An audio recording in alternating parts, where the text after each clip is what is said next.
Welcome to Suman TV. నేను మీ Suman TV Nag. So చాలామంది అంటే మీ ఇళ్లలో మీ పిల్లల్ని చూస్తూ ఉంటారు. సరిగా ఫోకస్ చేయకపోయినా, లేదంటే దురుసుగా ప్రవర్తించినా, లేదు కొంతమంది పిల్లలు మాట వినరు, కొంతమందికి కోపం ఎక్కువ ఉంటుంది, కొంతమంది హైపర్ యాక్టివ్ ఉంటారు, కొంతమంది చదవటం రాయటంలో వీక్గా ఉంటూ ఉంటారు. అంటే పర్ఫార్మెన్స్ లెవెల్స్ తగ్గిపోతూ ఉంటాయి. అటువంటి వాళ్ళు మీరు వీడియో మొత్తం చూసిన తర్వాత సుబ్బారావు గారి అపాయింట్మెంట్ కావాలి అనుకున్నటువంటి వాళ్ళు స్క్రీన్ మీద మీ కాంటాక్ట్ నెంబర్ కనిపిస్తుంది. దాన్ని మీరు కాల్ ఆర్ మెసేజ్ వాట్సాప్ చేసి వెంటనే అపాయింట్మెంట్ తీసుకోవచ్చు. అండ్ నేను సుబ్బారావు గారు చేసేటువంటి వీడియో సిరీస్ని చాలా బాగా ఆదరిస్తున్నారు. Thank you so much. So coming to subject. Hello Subbarao గారు. హాయ్ అండి నాగరాజ్ గారు. ఆడపిల్లల్ని పెంచేటప్పుడు ప్రతి తండ్రి గుర్తుంచుకోవాల్సినటువంటి విషయాలు ఏంటి అండ్ ఎలాంటి జాగ్రత్తలు నేర్పించాలి? ఒక చిన్న కథ రూపంలో దీన్ని చెప్దామండి. ఎప్పుడు కూడా సైకాలజీ సైన్స్ లోపలికి వెళ్ళిపోతూ ఉంటాం. ఇది చాలా సింపుల్గా ఒక కథ రూపంలో చెప్దామండి. ఒక అమ్మాయి నాన్న పక్కన కూర్చుని నాన్న జీవితం గురించి కొన్ని విషయాలు నాకు చెప్పు నాన్న కథ రూపంలో అని అడిగిందండి. తండ్రి ఎంతో మురిసిపోయి తప్పకుండా తల్లి అని ఒక కథను మొదలుపెట్టాడు. ఏమిటా కథ అంటే, ఒక రాజ్యంలో రాజకుమారి ఉంది. ఆమె పేరు అభినయ. ఎంతో అందంగా చురుకుగా కలుపుగోరుతనంతో ఉంటూ ఉంటుంది. ఆ ఇల్లంతా కూడా ఎంతో ఉత్సాహంతో ఉంటూ ఉంటుంది ఆమెతో పాటుగా. ఆ అమ్మాయిని, ఆ రాజకుమారిని పక్క రాజ్యంలో ఉన్నటువంటి వీళ్ళకన్నా ఎక్కువ రాజ్యాలుండి ఎక్కువ సంపద ఉన్నటువంటి రాజ్యంలో రాజకుమారుడికి ఇచ్చి వివాహం చేశారు. వివాహం చేసిన తర్వాత అత్తవారింటికి ఆ రాజకుమారి వెళ్ళిన తర్వాత కొంతకాలానికి ఆ వివాహ బంధం ఆమెకి ఇబ్బంది అయ్యింది. అలా అవుతున్నటువంటి సందర్భంలో తండ్రి రావటం జరిగిందండి. తండ్రి చూడటానికి వచ్చినప్పుడు, నాన్న నేను భరించలేకపోతున్నాను. ఎందుకు అంటే, ఈ రాజకుమారుడు అంటే తన భర్త చాలా ఇబ్బందులు పెడుతున్నాడు, బాధ పెడుతున్నాడు, కొడుతున్నాడు, హింసిస్తున్నాడు. నేను ఇక్కడ ఉండలేను, నాకు ఈ వివాహ బంధం వద్దు, దయచేసి నన్ను ఇక్కడి నుంచి తీసుకెళ్ళిపో అని తండ్రితో చెబితే, తండ్రి అలా కాదమ్మా, వివాహ బంధంలో ఒక్కొక్కసారి అలాంటి సందర్భాలు వస్తూ ఉంటాయి, మనం ఓర్పుగా సహనంగా భరించాలి. ఒకవేళ నువ్వు పుట్టింటికి వస్తే, అంటే మ్యారేజ్ అయిన తర్వాత పుట్టింటికి వచ్చేస్తే అక్కడ విలువ గౌరవం ఉండదు, అంతేకాకుండా సమాజంలో కూడా మనల్ని సరిగా పట్టించుకోరు అని చెప్పి అక్కడి నుంచి ఆయన వెళ్ళిపోయాడండి. తరువాత కొంతకాలానికి తల్లి వచ్చింది. తల్లి దగ్గర కూడా ఇదే విషయాన్ని చెప్పింది. అమ్మ నేను భరించలేకపోతున్నాను, ఇక నుంచి నన్ను తీసుకెళ్ళండి అంటే ఆమంది, వివాహ బంధంలో చాలా సహజం ఇబ్బందులు రావటం అనేటువంటిది. అల్లుడు ఈరోజు అలా ఉండొచ్చు, రేపొద్దుట మారతాడు.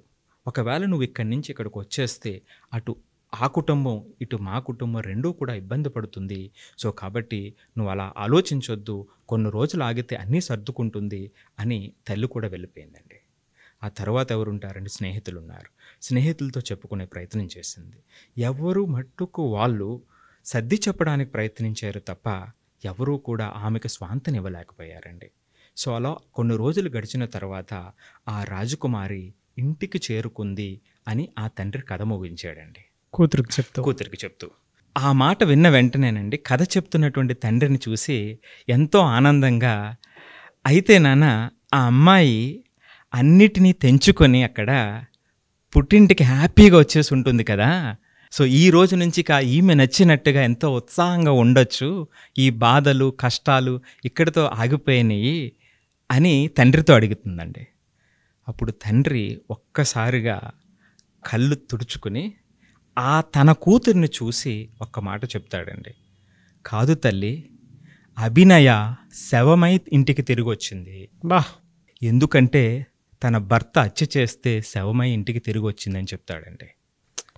చూడండి, ఈ కథలో చిన్ని కథ ఎంత లోతైనటువంటి అర్థం ఉందో ఇందులో. ఏం చెప్తున్నాడు ఈయన? ఈ కథ ద్వారా మనందరికీ కూడా ఒక 6 పాయింట్లను చెప్తున్నాడండి. మొట్టమొదటి పాయింట్, అమ్మాయే కదా, మ్యారేజ్ చేస్తే మన బాధ్యత అయిపోయింది అని అనుకోవద్దు. రెండోది, బాధలు భరించాలి, భరించలేక పుట్టింటికి తీసుకొస్తే పుట్టింటికి అగౌరవం అని అనుకోవద్దు అని రెండో మాట చెప్తున్నాడండి. మూడవది, అప్పుడప్పుడు కూతుర్ని అల్లుడిని పలకరించండి, వాళ్ళతో మాట్లాడండి అని చెప్తున్నాడండి. నాలుగవది, ఆ రోజే అమ్మాయి బాధను అర్థం చేసుకుని ఉంటే ఈరోజు శవమై వచ్చి ఉండేది కాదు అని చెప్తున్నాడండి. ఇక ఐదవది, మీరు ఓర్పుని సహనాన్ని నేర్పించండి, అవసరమైతే ఎదురు తిరిగే తత్వాన్ని కూడా అమ్మాయిలకి నేర్పించండి అని చెప్తున్నాడండి. ఆరవదండి, అతి ముఖ్యమైనటువంటి పాయింట్ అండి. అదేమిటంటే, భార్య చనిపోతే భర్తకు మరో భార్య వస్తుంది, అదే కూతురు చనిపోతే తండ్రికి మరో కూతురు రాదు అని చెప్తున్నాడండి. చాలా చిన్నగా చెప్పారండి, చాలా పెద్ద విషయాన్ని, అంటే జీవిత పాఠానికి సంబంధించినటువంటి పెద్ద విషయాన్ని చాలా చిన్న వీడియోలో ఒక స్టోరీ రూపంలో చెప్పినటువంటి విధానం ఎంతోమంది తండ్రి కూతుళ్ళకి పేరెంట్స్కి మధ్య పెద్ద ఆలోచన క్రియేట్ అయ్యేలా మాట్లాడారు. అండ్ వాళ్ళ స్కూల్స్ కాలేజెస్లో కూడా ఇటువంటి విషయాల మీద అవగాహన కల్పించాలి. సమాజంలో కూడా మీరు చెప్పినటువంటి ఆ 6 పాయింట్లు చాలామంది వాళ్ళ ఇళ్లలోనే షేర్ చేసుకునేలా ఉండేంత, సమాజంలో ఇటువంటి వాటి మీద మార్పు కలిగించేంత మీరు మాట్లాడారు. మీరు thank you sir, thank you so much Subbarao గారు. థ్యాంక్ యూ అండి. చాలామంది మీ దగ్గర అపాయింట్మెంట్ తీసుకుందాం అనుకున్నటువంటి వాళ్ళు ఉంటారు.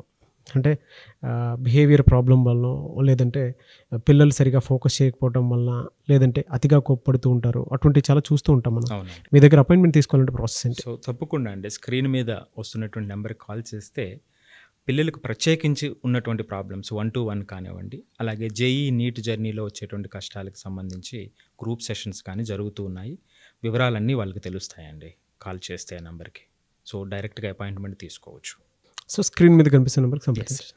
మీరు కనుక సుబ్బారావు గారి అపాయింట్మెంట్ కావాలి అనుకున్నటువంటి వాళ్ళు స్క్రీన్ మీద మీ కాంటాక్ట్ నెంబర్ కనిపిస్తుంది. మీ పిల్లల్లో తెలియనటువంటి అబ్నార్మల్ బిహేవియర్ కనుక కనిపిస్తే, కోపంతో ప్రవర్తిస్తున్నారా, లేదంటే మాట దురుసు ఎక్కువగా ఉందా, లేదంటే బూతులు మాట్లాడుతున్నారా, దొంగతనం చేస్తున్నారా, అండ్ సరిగా చదవలేకపోతున్నారా, ఫోకస్డ్గా లేరా, రాయటం రావట్లేదా అనుకునేటువంటి వాళ్ళు మీరు కనుక సుబ్బారావు గారిని అప్రోచ్ అవ్వాలి అనుకుంటే స్క్రీన్ మీద మీ కాంటాక్ట్ నెంబర్ కనిపిస్తుంది. దాన్ని మీరు కాల్ ఆర్ మెసేజ్ వాట్సాప్ చేసి వెంటనే అపాయింట్మెంట్ బుక్ చేసుకోండి. అండ్ ఈ వీడియో లైక్ చేయండి, షేర్ మాత్రం తప్పకుండా చేయండి. ఇలాంటి మరిన్ని వీడియోస్ కోసం మా ఛానల్ ఫాలో అవ్వండి. Thank you.